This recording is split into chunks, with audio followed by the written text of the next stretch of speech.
일단 모던 앱의 네. 속성이랄까? 기본 속성? 네. 정의. 네. 이게 뭡니까? 예, 맞습니다. 요즘 그 모든 산업군에서 네. 뭐 현대화가 아주 새로운 개념들이 도입이 되고 있는데요. 모던 앱에 대해서 얘기하기에 앞서서 제가 PD님한테 질문 하나 드릴게요. 요즘 자동차 하면 어떤 키워드가 떠오르세요? 아, 자동차면 일단 요새 테슬라. 테슬라 하면 주가. 맞습니다. 네. 일단 전기차. 네. 그다음에 뭐 구글 자율운행차? 예. 요즘은 이제 자동차라고 검색을 하면은 뭐 커넥티드카, 뭐 자율주행, 그리고 차량 공유, 뭐 전기차와 같이 예전에 이제 기계적인 사양에 대한 키워드가 아니라 사용자 편의성 혹은 앞으로 나아가야 할 새로운 모던 형태의 키워드들이 뜨고 있어요. 네. 모든 산업 전반에서 마찬가지인데 어플리케이션도 이제 모던 앱이라고 하는 용어들을 많이 사용하고 있습니다. 이 모던 앱은 어떤 사전적 정의는 특별히 없지만 이제 정보들을 조합해서 이제 설명을 드려보면 뭐 이렇게 설명할 수 있을 것 같아요. 수백만 혹은 수천만의 사용자가 언제 어디서나 원하는 방식으로 어플리케이션에 접속하고 또 앱과 앱 간의 정보를 공유하고 아주 빠른 형태로 액세스할 수 있어야 된다. 네. 이 정도로 정의를 할 수 있는데요. 그러니까 뭐 저는 요즘 이제 넷플릭스 보면 네네. 굉장히 쉽게 얘가 맞습니다. 알아서 나한테 맞춤형으로 컨텐츠를 또 제안해 주잖아요. 네, 맞아요. 그런 형태의 서비스가 그죠? 네네. 이제 사람들이 이제 보편화되는 것 같아 점점. 네, 실제 넷플릭스도 여러 가지 어플리케이션의 상호작용에 의해서 사용자 입장에서는 굉장히 편리하게 미디어를 접할 수 있지만 뒷단에서 이것을 만든 사람도 굉장히 맞습니다. 이걸 만들어내기에는 네. 굉장히 많은 고민과 많은 기술들이 필요합니다. 그래서 모던 앱이라고 하면 이제 키워드들이 클라우드나 클라우드 네이티브, 그리고 민첩성, 확장성, 뭐 이제 매니지먼트와 같은 사용자 편의성에 맞춘 키워드들이 이제 검색이 되곤 하죠. 네. 이제 이것을 구현하기 위해서 모든 어플리케이션들이 이제 멀티 클라우드를 고려하고 있고 클라우드 네이티브로의 마이크로 서비스들을 고려하고 있습니다. 최근 이제 가트너에서는 사용자 고객의 경험이 곧 브랜드다라고 하는 키워드를 가지고 이제 보고를 한 사례가 있는데요. 굉장히 멋있는 말이네요. 고객의 경험이 브랜드다. 맞습니다. 네. 그래서 많은 기업들이 이제 고객의 경험을 향상시키기 위해서 계속 경쟁하고 기술이 발전하고 있다고 보시면 될 것 같아요. 지금 말씀드리면 그런 이제 모던 앱, 네네. 뭐 그런 것들이 주는 그런 사용자 경험을 기업이 제공하지 못하면 네네네. 그 말은 시장 경쟁력에서 굉장히 큰 데미지를 받을 수 있다. 예, 뭐 맞습니다. 그런 거 부장님 요즘 아까 뭐 모던카, 네네. 모던 앱, 뭐 모든 것이 다 또 새로운 분야다 뭐 모던 이렇게 될 것 같은데 네네네. 세상이 왜 이렇게 가는 걸까요? 사람들은 이제 더 이상 불편함을 참지 못해요. 아하. 예, 불편함을 참지 못하고요. 이제 더 이상 예전으로 돌아갈 수는 없습니다. 네. 앞으로 더 편하고 빠른 것들을 원하게 되면서 이제 모던 어플리케이션도 이제 대세가 되어 가고 있고요. 그로 인해 많은 기술 발전도 이루어졌고 현재 진행 중에 있다라고 볼 수 있습니다. 네. 요즘 IT 관리자나 데브옵스들이 이 모던 앱의 변화에 따른 여러 가지 사일로들, 그러니까 쉽게 말씀드리면 뭐 퍼블릭 클라우드로의 전환을 한다고 하더라도 AWS, Azure, GCP 이렇게 뭐 나눠져 있고요. 어플리케이션 아키텍처도 뭐 기존의 어플리케이션에서 컨테이너 그리고 뭐 서버리스 뭐 여러 가지 또 고려해야 되는 부분들. 그리고 어플리케이션이 여러 위치에 존재하다 보니까 이거에 대한 일괄적인 보안의 문제들도 많이 있습니다. 그래서 어플리케이션 딜리버리에 도움을 줄 수 있는 저희 솔루션 중에 하나 이제 시트릭스 ADC와 관련해서 설명을 드리려고 하는데 나온 지는 이제 오래된 거지 않습니까? 그렇죠. 네. ADC라는 개념 자체도 굉장히 오래됐지만 사실 이 ADC의 본질을 벗어나서 이제 형태가 좀 변하고 있어요.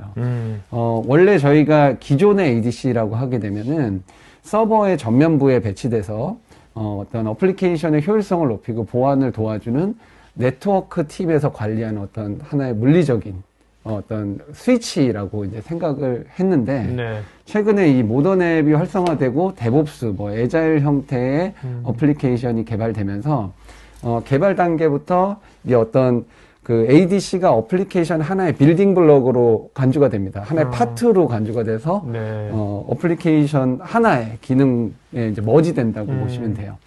아까 초기에 이제 자동차 얘기를 해서 그런데, 네. 레이싱카. 요즘은 이제 일반적인 차들도 마찬가지인데, 레이싱카에는 굉장히 많은 센서가 달려있거든요. 이 센서들이, 보통 저희가 텔레메트리라고 해서 모든 데이터들을 그냥 무조건 수집해요. 바퀴의 회전수, 뭐 엔진의 열, 뭐 이런 것들을 다 수집해서 머신러닝 하게 되면, 언제 이제 자동차에 문제가 생기고 속도를 더 높여도 되는지, 혹은 낮춰야 되는지 이런 것들을 검증하게 되는데, ADC가 마찬가지입니다. 모든 어플리케이션 트래픽을 읽을 수 있거든요. 네네, 그렇죠. 트래픽을 읽으면 패킷 하나하나의 정보들을 그냥 버리지 않고 수집했다가 ADM으로 쫙 써주는 거예요. 그럼 ADM은 이 정보를 막 받아넣고 계속 누적하면서 머신러닝을 돌리는 거죠. 그러면 앞으로 어떤 문제가 발생할 것인가도 예측을 할 수가 있고, 이 문제가 왜 발생했는가, 혹은 앞서서 그러면 어떤 조치를 해야 되는지도 바로바로 알려줄 수 있습니다. 간단한 예로 이제 머신러닝 기반의 이제 성능 분석을 보면, 위에 이제 스코어가 있어요. 100점 만점에 75점이 됐는데, 10시 56분에 갑자기 확 하고 스코어가 떨어진 거죠. 이 스코어가 왜 떨어졌는가를 바로바로 나타내게 됩니다. 이제 떨어졌을 때 보면 퍼포먼스가 굉장히 떨어졌어요. 그렇죠. 이 퍼포먼스라고 하면 저희가 이제 어플리케이션의 원래 성능을 측정한 앱덱스라고 하는 지표가 있는데, 그 지표를 기준으로 계산을 합니다. 트랜잭션이 초당 얼만큼 들어왔을 때 지연이 얼마나 발생했는지에 대해서 나타나게 되고요. 이 밑에 보이시는 것처럼 두 가지의 문제가 발생을 했는데, 서버 딜레이와 이제 서버가 400 에러를 발생시켰어요. 네. 그래서 서버의 딜레이로 인해서 어플리케이션 응답 시간이 확 늘어난 거죠. 자, 그 밑에 이제 솔루션을 제시를 합니다. 자, 확인해 본 머신러닝 결과 웹서버 10점, 200점, 3.1이 병목 지점으로 식별이 됐고, 이것을 개선하거나 제거해야지만 할 수 있다라고 하고, 그에 대한 설정들을 관리자에게 이메일 혹은 뭐 슬랙 네네네. 혹은 뭐 메일, 뭐 SNS로 보내게 되죠. 관리자는 이에 대한 조치를 바로 취할 수 있고요. 혹은 자동으로 취하게 만들 수 있고, 취해지면서 바로 사용자 경험이 올라가는 문제 해결 방식을 볼 수 있습니다. 이거 현재 이렇게 구현이 되고 있는 거죠? 아, 그럼요. 네. ADC의 가장 기본적인 기능이 로드 밸런싱입니다. 어플리케이션들이 온프라미스 데이터 센터에서 클라우드로 이동하고 있습니다. 이때 기존에는 모두 하드웨어적인 제품을 쓰다가 클라우드 환경에서는 이제 더 이상 하드웨어 제품을 디플로이 할 수가 없어요. 그래서 버추얼 머신 형태의 어플리케이션과 ADC가 디플로이 되는데, 이때 어떤 다른 형태의 관리 방법이나 다른 기능을 제공한다면 고려해야 될 것이 굉장히 많아지겠죠. 시트릭스 같은 경우에는 이제 뒷장에 말씀드리겠지만 여러 가지 플랫폼에서 동일한 코드와 API를 제공하기 때문에 어플리케이션과 함께 유연하게 ADC가 클라우드 환경으로 이동할 수 있게 도와줍니다. 동일한 코드와 이따가 뭐 또 네. 유연한 라이센싱 네네네. 두 가지가 예, 들어가네요. 맞습니다. 올해 1월 달에 톨리그룹에서 어떤 그 하이퍼바이저 기반 혹은 컨테이너 기반의 ADC에 대한 성능 측정을 한 레포트가 보고됐는데요. 경쟁 제품들과 비교했을 때 레이턴시가 크게 5분의 1, 2분의 1 정도 빠르고요. 이제 그러니까 웹파이어월 같은 경우에도 CPU 로드나 혹은 지연율이 굉장히 낮은 걸로 확인이 됩니다. 아, 근데 이렇게 뭐 몇 분의 1 빠르고 네네네. 몇 배 스루풋이 나오고 네네. 굉장히 20%도 10%도 아니고요. 네네네. 이렇게 큰 차이가 나는 네. 그 가장 큰 이유가 뭡니까? 뭐 쉽게 얘기하면 이렇습니다.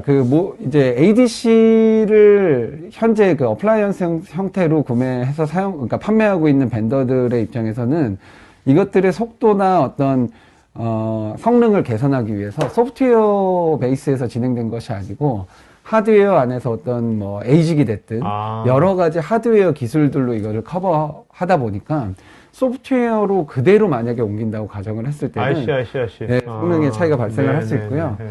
시트릭스 ADC 같은 경우에는 일단 하드웨어 자체에서도 특별하게 하드웨어를 기반으로 성능을 향상시킨 부분이 없다 보니까 어느 소프트웨어로 가든 고른 높은 성능들을 제공할 수 있다라고. 어떻게 보면 시트릭스가 내재되어 있는 어떤 그 알고리즘? 네네, 맞습니다. 그것이 키겠네요, 어떻게 보면. 예, 맞습니다.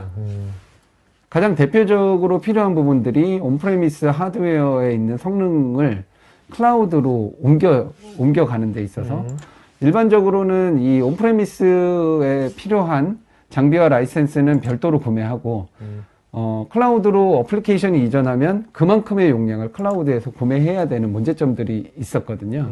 풀드 캐패시티를 사용하게 되면 그때그때 필요할 때마다 이 라이센스를 옮겨서 쓸 수 있습니다. 그래서 네, 비용에 굉장히 효율적이고요. 그러니까 200기가가 온프리미스에 완전히 픽스되어 있는 것이 아니라 네, 그죠? 네, 맞습니다. 유연하게 쓸 수 있다는 거네요. 네네, 맞습니다. 여기 이제 보이시는 것처럼 우리는 어플리케이션과 API 경제 속에 살고 있다. 이거는 저는 이제 굉장히 공감하고 있는 네. 부분이에요. 이제 저희 생활에 이제 어플리케이션이 없다라고 하면 굉장히 암울해질 것 같고요. 저희 눈에는 보이지 않지만 이제 어플리케이션들 간 그리고 모든 요즘 어플리케이션들은 API를 이용해서 네네. 통신을 하고 있습니다.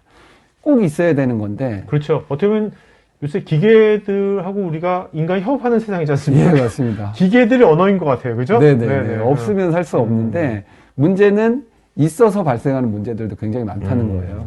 이제 어플리케이션 때문에 발생하고 있는 굉장히 많은 보안 문제들을 우리가 실감하고 있지 않지만 실제로 이제 보고서들을 보면 굉장히 많이 발생을 하고 있습니다. 그래서 시트릭스 ADC는 뭐 크게는 이렇게 7가지의 보안 솔루션으로 나열이 되는데요.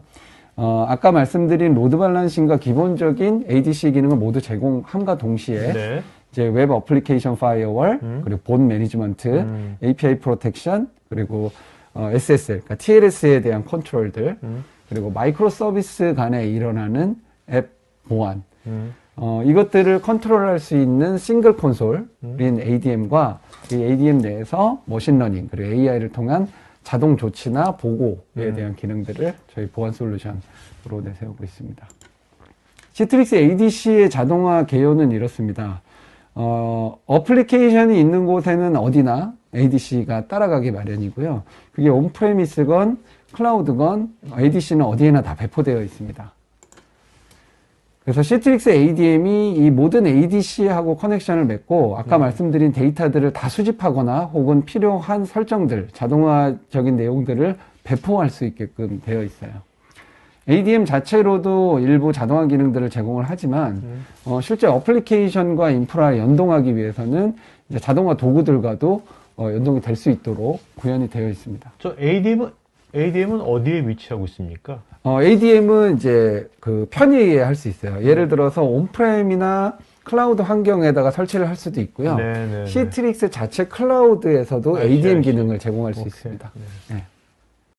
이 영상이 마음에 드시면 좋아요, 구독 부탁드립니다.